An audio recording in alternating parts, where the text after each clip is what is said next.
Welcome again to magnetostatic fields. Today we are with a very important topic which is vector magnetic potential. Before discussing the vector magnetic potential, we will summarize Maxwell equations which we have derived so far, but this is of course for static fields. First, we have voltage electric field relation. This was the electric field voltage relation V equal to minus integration E dot dl. Of course, the original equation doesn't have a closed integral, but if we have a closed integral, we said this will equal zero because just we start and end at the same point, so the voltage difference will be zero. Then we have also Ampere circular law, and for this Ampere law, we have closed integral again of H dot dl equal to the enclosed current. And for these two laws, if we apply Stokes' theorem, we can transfer from the integral form to the differential or the point form. Anyway, we concluded at that time that curl E equals 0 and curl H equal to J, where J is the current density. Remaining two Maxwell equations come from Gauss's law for electricity and magnetism. The double integral over closed surface d dot n ds, where d is the electric flux density, this equal to q enclosed. Of course, this is QE, electric charge. And similarly, double integral over a closed surface p dot n ds equal to 0. And of course, the reason behind this is that our qm is equal to 0. Then if we rewrite by using the Gauss or divergence theorem, as shown here, this is the divergence theorem, same integral in the left-hand side. But if you take the divergence, then do triple integral, you will get the same quantity. And since the Q enclosed, QE, for example, rho V dot d volume, then these two quantities, I mean divergent F here equal to rho V. Of course, we need to replace this F by D, or we replace this F by P. In case of magnetic charge, we have Qm equals 0. Of course, this equals triple integral, maybe rho m the volume. Here, rho m will equal to 0. Then the divergence of B will equal to 0. Before discussing the equations, we need to know why we need vector magnetic potential.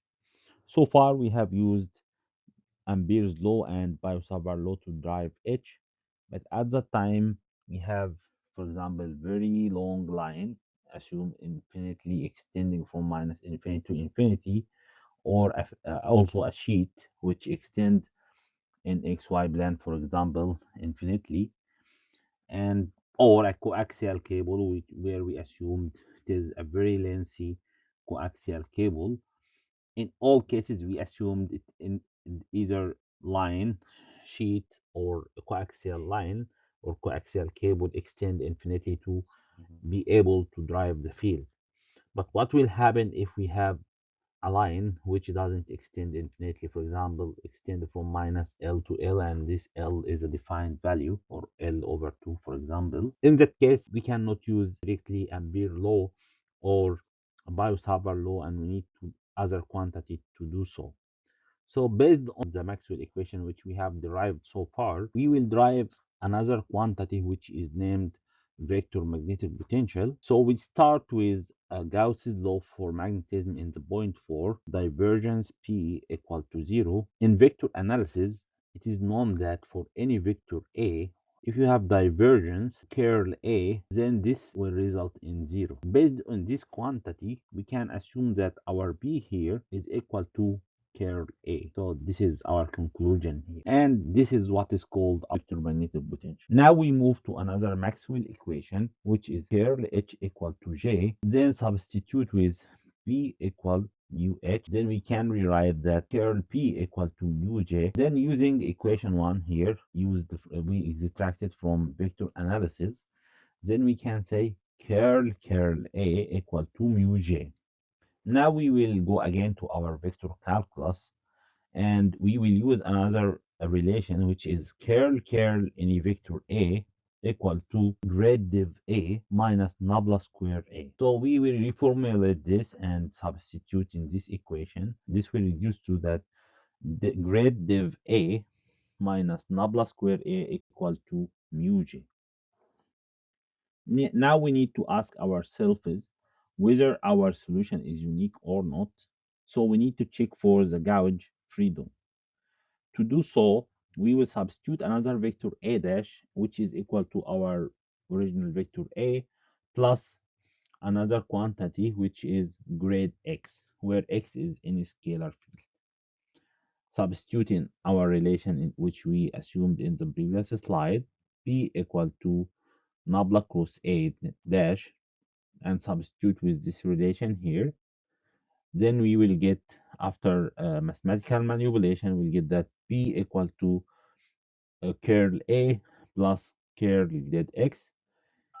This specific relation is known to be zero for any scalar field. This means our solution is not unique. We understand from this that we need to do some restriction in our gauge such that B equal to nabla cross A is equal to B nabla cross A dash. Restriction which we spoke about, we will name it Coulomb's gauge. And we assumed that curl A equal to P. This is our original assumption. So another enforcement will assume that divergence of A is equal to 0. Then we need to check for the other vector A dash. If we do so, we assume again that it should also have a 0 value when we take the divergence. Divergence of this quantity we can be rewritten as shown here, which is divergence of A plus divergence grade X. This one is also, we assumed from the beginning it is 0. Then the grade X equal to 0. This reduced to the Laplacian equal 0. This means X should be a harmonic function. So what we have done is that this Coulomb gauge restrict the gauge freedom to a harmonic function. But still, this is not a unique solution. And to ensure a unique solution, or what will would make us sure that our solution is unique, is the boundary condition. So Coulomb's gauge plus boundary condition will ensure that our vector potential has a unique solution. Now we will return to the equation which we stopped at, which is grade div A minus nabla square A equal to mu j, and applying the enforcement which we have decided, this one will reduce to 0.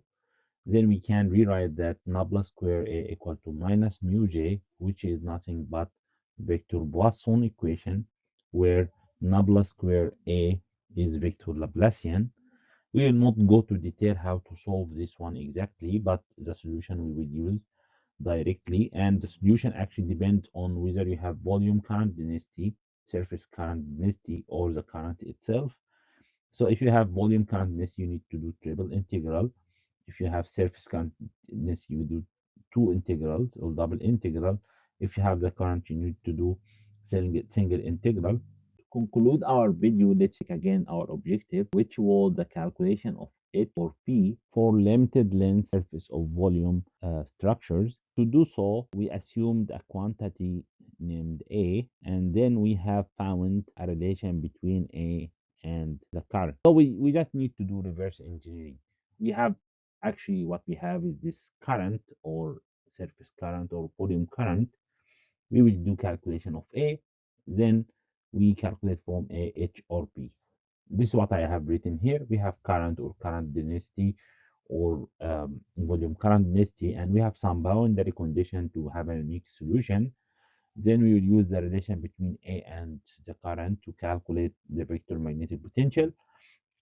And finally, we will apply the relation which we have assumed, which is B equal to nabla cross A to find B, or if we are interested more in H, we just divide B over mu. Thank you.